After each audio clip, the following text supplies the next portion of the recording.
Selamat malam untuk kita semua. Perkenalkan, saya atas nama Valerius Diakspani.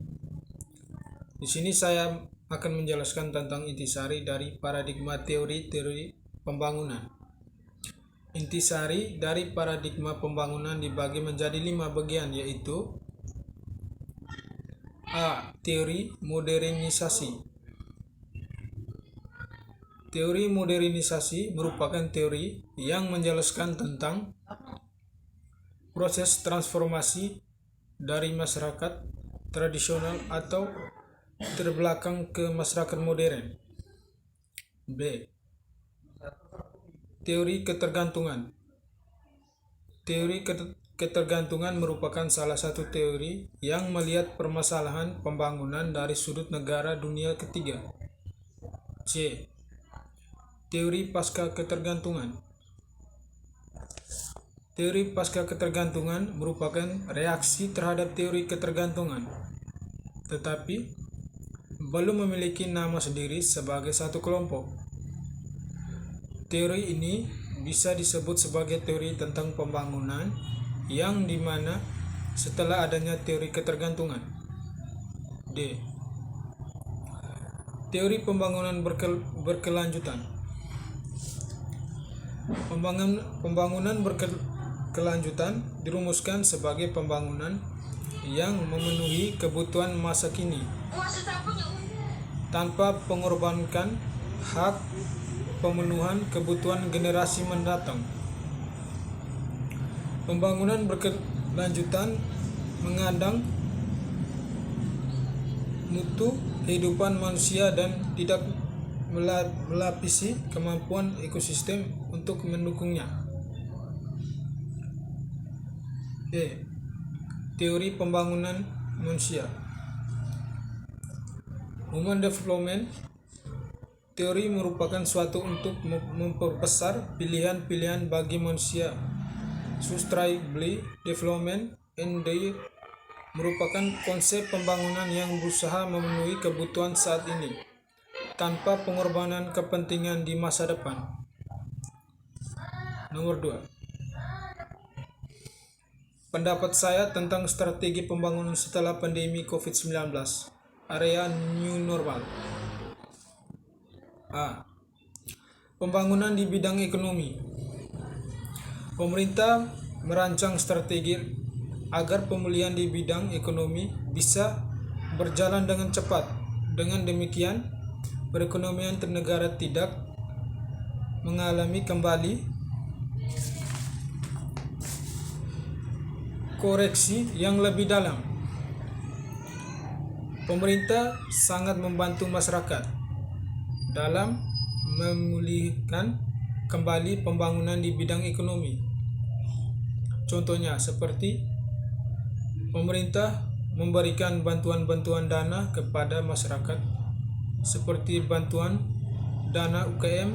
Dana tersebut sangat membantu untuk masyarakat untuk memenuhi kebutuhan hidup. B.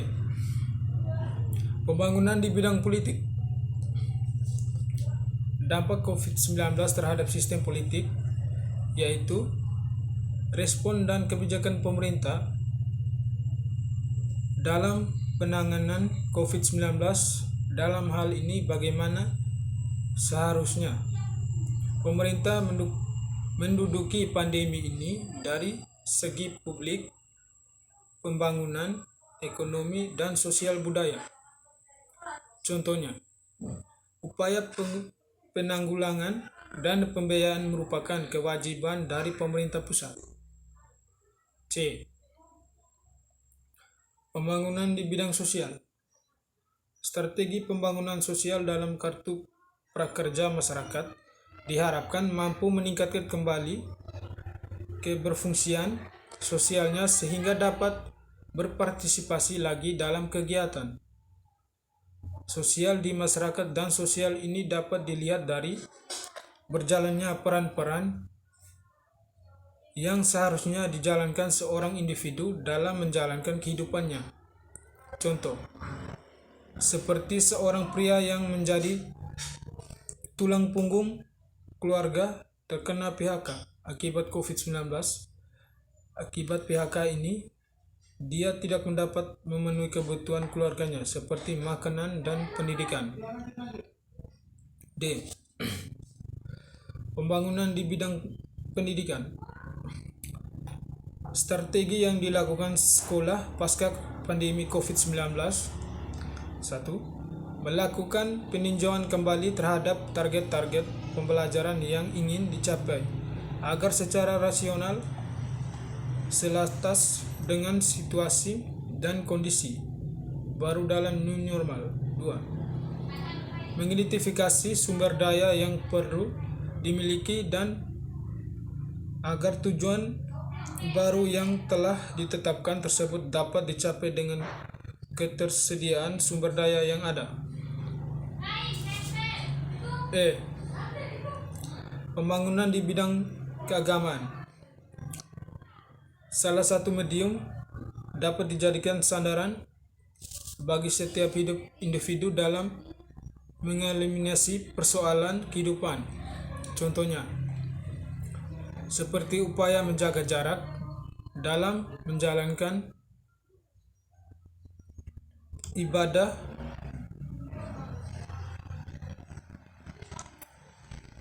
F. Pembangunan di bidang lingkungan, yaitu diantaranya di beberapa pabrik yang mengurangi aktivitas serta kendaraan-kendaraan pribadi maupun umum dibatasi lalu lalangnya, kemudian kehidupan flora dan fauna di hutan ditutupi, sementara berbagai kawasan konservasi wisata alam. Nomor 3. A. Strategi pembangunan paradigma People Counter Development, yakni pembangunan berpusat pada rakyat yang mengedepankan partisipasi rakyat dalam merencanakan, melaksanakan, dan mengawasi program pembangunan yang menyangkut hajat hidup mereka sendiri. B. Upaya yang harus dilakukan negara dan masyarakat dalam menangani perekonomian masyarakat yang kurang baik, yaitu pemerintah harus melakukan program-program impres di desa tertinggal atau IDT, pemberian kredit untuk para petani dan pengasuh kecil berupa kredit atau usaha kecil atau bantuan langsung tunai kepada masyarakat serta program-program lain. Terima kasih.